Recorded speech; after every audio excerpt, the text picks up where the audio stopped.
ನಾಲ್ಕನೆಯ ವ್ಯತ್ಯಾಸವನ್ನು ನೋಡೋದಾದ್ರೆ ಕಾರ್ಯಗಳ ಸ್ವರೂಪ, ನೇಚರ್ ಆಫ್ ವರ್ಕ್ ಅಲ್ಲಿ ವ್ಯತ್ಯಾಸ ಇದೆ.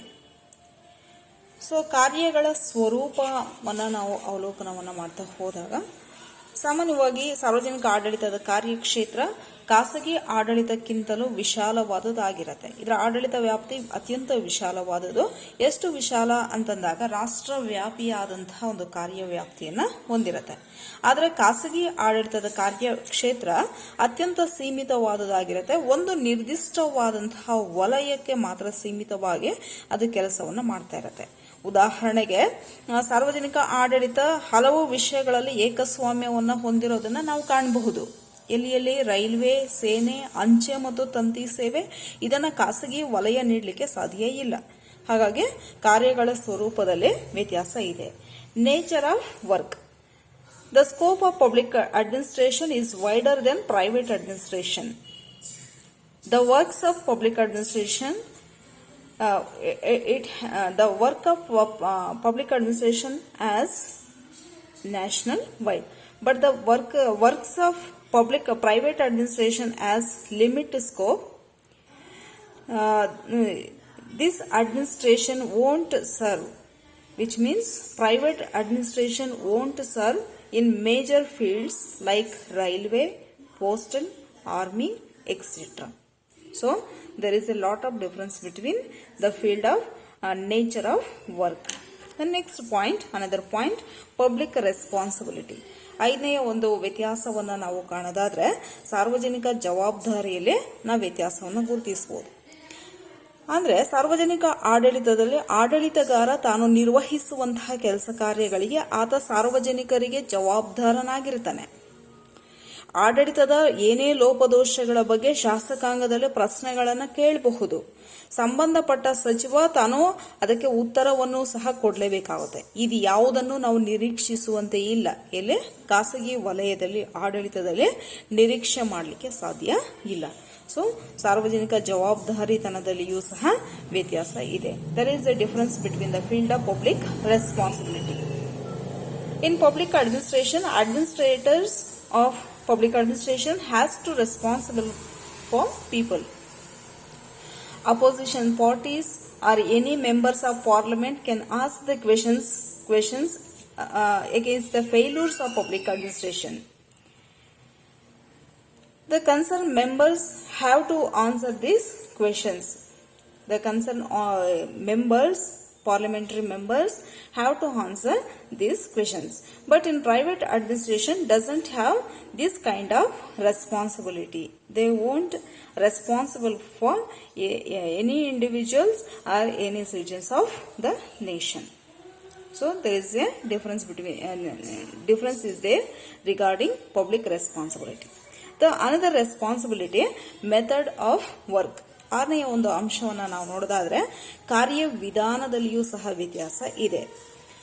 ಸೊ ಕಾರ್ಯವಿಧಾನ ಅಂತಂದಾಗ ಸಾರ್ವಜನಿಕ ಆಡಳಿತ ಏನು ಅನುಸರಿಸುತ್ತೋ ಅದು ಸ್ಥಿರವಾದುದಾಗಿರತ್ತೆ. ಕಾರ್ಯವಿಧಾನ ಇಲ್ಲಿ ಸ್ಥಿರವಾದುದಾಗಿರತ್ತೆ.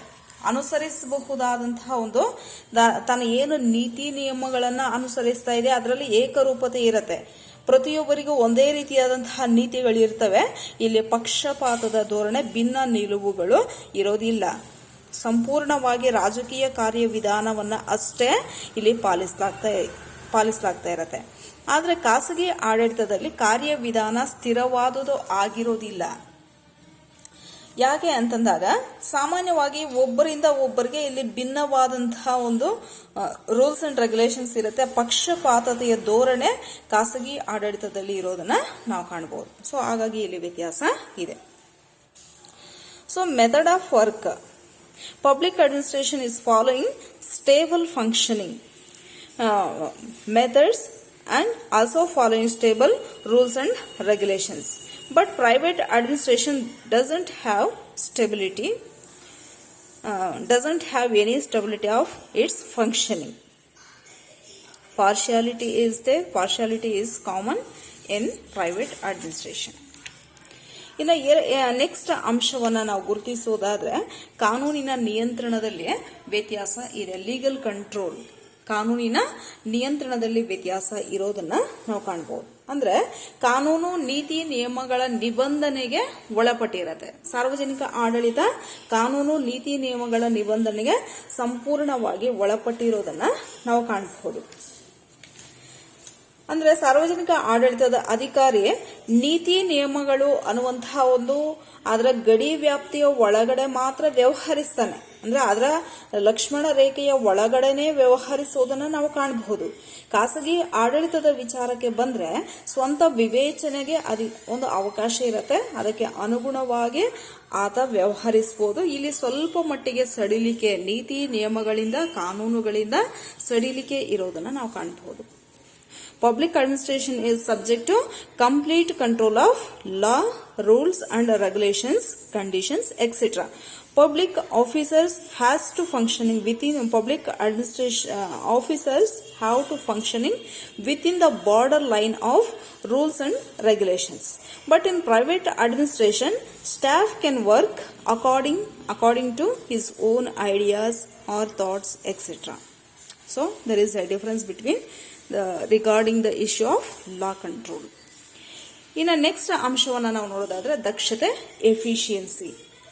ಸೊ ದಕ್ಷತೆ ಎಲ್ಲಿ ಇರುತ್ತೆ ಅಂತಂದಾಗ ಅದು ಖಂಡಿತ ಸಾರ್ವಜನಿಕ ಆಡಳಿತದಲ್ಲಿ ಇರಲಿಕ್ಕೆ ಸಾಧ್ಯ ಇಲ್ಲ. ಎಲ್ಲಿ ಇರುತ್ತೆ? ಖಾಸಗಿ ಆಡಳಿತದಲ್ಲೇ ಇರುತ್ತೆ. ಸೊ ದಕ್ಷತೆ ಮತ್ತು ಪ್ರಾಮಾಣಿಕತೆಯ ಕಾರ್ಯಾಚರಣೆ ಖಾಸಗಿ ಆಡಳಿತದಲ್ಲಿ ನಿರೀಕ್ಷಿಸಬಹುದು. ಯಾಕೆ ಅಂದ್ರೆ ಅಲ್ಲಿ ಲಾಭ ಪಡ್ಕೋಬೇಕು ಅಂದ್ರೆ ದಕ್ಷತೆಯಿಂದ ಕೆಲಸ ಮಾಡಲೇಬೇಕು. ಆದರೆ ಸಾರ್ವಜನಿಕ ಆಡಳಿತದಲ್ಲಿ ದಕ್ಷತೆ ಅನ್ನೋದು ಕಡಿಮೆ ಇರುತ್ತೆ. Inefficiency is there in public administration because of laziness. But we can expect efficiency in private administration because the gaining profit is depends upon the well functioning of workers and efficiency of the workers. So efficiency is there in private administration. ಇನ್ನು next ವ್ಯತ್ಯಾಸ ಮತ್ತೊಂದನ್ನ ನಾವು ಗುರುತಿಸೋದಾದ್ರೆ financial control, ಹಣಕಾಸಿನ ನಿಯಂತ್ರಣ. ಸಾರ್ವಜನಿಕ ಆಡಳಿತ ಹಣಕಾಸಿನ ವಿಚಾರದಲ್ಲಿ ಶಾಸಕಾಂಗದ ನಿಯಂತ್ರಣಕ್ಕೆ ಒಳಪಟ್ಟಿರುತ್ತೆ. ಸಾರ್ವಜನಿಕ ಆಡಳಿತದ ಹಣಕಾಸಿನ ವಿಚಾರ ಸಂಪೂರ್ಣವಾಗಿ ಶಾಸಕಾಂಗದ ನಿಯಂತ್ರಣಕ್ಕೆ ಒಳಪಟ್ಟಿರುತ್ತೆ. 1 ರೂಪಾಯಿ ಖರ್ಚು ಮಾಡಬೇಕಾದ್ರೂ, 1 ರೂಪಾಯಿ ಯಾರಿಂದ ವಸೂಲಿ ಮಾಡಬೇಕಾದ್ರೂ ಶಾಸಕಾಂಗದ ಅನುಮತಿ ಪಡೀಲೇಬೇಕಾಗುತ್ತೆ. ಅದರಿಂದ ಅನುಮತಿಯನ್ನ ಪಡೀಲೇಬೇಕಾಗಿರುತ್ತೆ. ಇಂಥದ ಯಾವುದೇ ನಿಯಂತ್ರಣ ಖಾಸಗಿ ಆಡಳಿತದಲ್ಲಿ ಇರೋದಿಲ್ಲ. ಯಾಕೆ ಅಂದಾಗ ಅಲ್ಲಿ ಯಾರು ಬಂಡವಾಳವನ್ನ ಹೂಡಿಕೆ ಮಾಡಿರ್ತಾನೋ ಉದ್ಯಮಿ, ಸೊ ಆತನೇ ನಿಯಂತ್ರಣವನ್ನ ಖಾಸಗಿ ಆಡಳಿತದ ಮೇಲೆ ಹೊಂದಿರ್ತಾನೆ ಅನ್ನೋದನ್ನ ನಾವು ಹೇಳ್ಬೋದು. Financial control. The financial functionaries of public administration is subject to legislative control. The financial functionaries of public administration is subject to legislative control. Government has to get permission from legislature related financial issues. But private administration doesn't have this kind of control. Here entrepreneur has full power related financial issues, or owner has full powers related financial issues. The next difference, job security. ಆತ್ಮೀಯ ಒಂದು ವ್ಯತ್ಯಾಸವನ್ನ ನಾವು ನೋಡೋದಾದ್ರೆ ಸೇವಾ ಭದ್ರತೆಯಲ್ಲಿ ವ್ಯತ್ಯಾಸವನ್ನ ನಾವು ಕಾಣಬಹುದು. ಸೊ ಇಲ್ಲಿ ಸೇವಾ ಭದ್ರತೆ ಅಂತಂದಾಗ ಎಲ್ಲಿ ಇರುತ್ತೆ ಸೇವಾ ಭದ್ರತೆ? ಡೆಫಿನೆಟ್ ಆಗಿ ಸಾರ್ವಜನಿಕ ಆಡಳಿತದಲ್ಲಿ ಉದ್ಯೋಗಿಗಳಿಗೆ ಸೇವಾ ಭದ್ರತೆ ಇರುತ್ತೆ, ಸಿಬ್ಬಂದಿಗೆ ಸೇವಾ ಭದ್ರತೆ ಅನ್ನೋದು ಇರುತ್ತೆ. ಆದ್ರೆ ಅಭದ್ರತೆ ಖಾಸಗಿ ಆಡಳಿತದಲ್ಲಿ ಸರ್ವೇ ಸಾಮಾನ್ಯ, ತಾರತಮ್ಯತೆ ಖಾಸಗಿ ಆಡಳಿತದಲ್ಲಿ ಸರ್ವೇ ಸಾಮಾನ್ಯ ಆಗಿರುತ್ತೆ. So regarding job security, public administration has been giving highest job security of its workers and staff. But job security is not there in private administration. There is a lot of discrimination regarding job security. So ಅದನ್ನೇ ಒಂದು ಅಂಶವನ್ನ ನಾವು ಹೇಳಿದ್ವಿ. ಇನ್ನು next ಅಂಶ ಶಿಸ್ತು, discipline. Discipline ಎಲ್ಲಿರುತ್ತೆ? ಖಂಡಿತ ಪ್ರೈವೇಟ್ ಅಡ್ಮಿನಿಸ್ಟ್ರೇಷನ್ ಅಲ್ಲಿ ಇರುತ್ತೆ. ಸಾರ್ವಜನಿಕ ಆಡಳಿತದಲ್ಲಿ ಅಶಿಸ್ತು ಸರ್ವೇ ಸಾಮಾನ್ಯ, ವಿಳಂಬ ಸರ್ವೇ ಸಾಮಾನ್ಯ. ಆದರೆ ಖಾಸಗಿ ಆಡಳಿತ ಶಿಸ್ತು ಪಾಲನೆಗೆ ಹೆಸರುವಾಸಿ ಆಗಿರುವಂಥದ್ದು. ಸೊ ಅಲ್ಲಿ ಕಡ್ಡಾಯವಾಗಿ ಒಂದು ಶಿಸ್ತು ಅನ್ನುವಂಥದ್ದು ಅಲ್ಲಿ ಅಡಕವಾಗಿರತ್ತೆ ಅಥವಾ ಒಳಗೊಂಡಿರತ್ತೆ ಅನ್ನೋದನ್ನ ನಾವು ಕಾಣ್ಬೋದು. Discipline in public administration, indiscipline, work delay, these are the common problems. But in private administration, staffs have to follow discipline rules and regulations. It's compulsory for staffs. ಇನ್ನು ನೆಕ್ಸ್ಟ್ ಅಂಶ ಸಾರ್ವಜನಿಕ ಸಂಪರ್ಕ, ಕಮ್ಯುನಿಕೇಷನ್ ವಿತ್ ಪಬ್ಲಿಕ್. ಸಾರ್ವಜನಿಕ ಸಂಪರ್ಕ ಎಲ್ಲಿ ಇರುತ್ತೆ ಅಂತಂದಾಗ ಸಾರ್ವಜನಿಕ ಆಡಳಿತದಲ್ಲಿ ನೌಕರರು ಮತ್ತು ಜನರ ಮಧ್ಯೆ ಒಳ್ಳೆಯ ಸಂಬಂಧ ಅನ್ನೋದು ಇರುತ್ತೆ. ಆದರೆ ಇಂತಹ ಯಾವುದೇ ಸಂಬಂಧವನ್ನು ಖಾಸಗಿ ಆಡಳಿತದಲ್ಲಿ ನಿರೀಕ್ಷೆ ಮಾಡಲಿಕ್ಕೆ ಸಾಧ್ಯ ಇರೋದಿಲ್ಲ. Communication with public. There is a good relationship is there between employees and people. This kind of relationship we cannot expect in private administration. ಇನ್ನು ನೆಕ್ಸ್ಟ್ ಅಂಶ 13ನೆಯ ಒಂದು ಅಂಶ ಸರ್ಕಾರಿ ನೀತಿಗಳ ಅನುಷ್ಠಾನ, ಇಂಪ್ಲಿಮೆಂಟೇಷನ್ ಆಫ್ ಪಬ್ಲಿಕ್ ಪಾಲಿಸೀಸ್.